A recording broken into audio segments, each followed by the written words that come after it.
how to set a default language for spoken content on the iPhone 14 series. First, let's go back to the home screen by swiping up at the bottom of the screen. And on the home screen, tap on Settings. In Settings, swipe up to go down and tap on Accessibility. Next, tap on Spoken Content, and then we go down and tap on Default Language. In here, choose which language that you would like to use as the default language. So for example, if I choose Vietnamese and then I go back, and then now if you go to a page and you have to have your text read aloud, you can do so.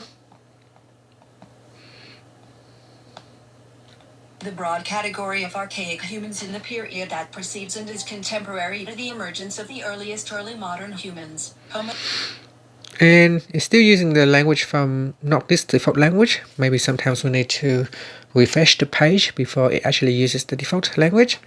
But that is how you can change the spoken content default language on the iPhone 14 series. Finally, you can swipe up to go back to the home screen. Thank you for watching this video. Please subscribe to my channel for more videos.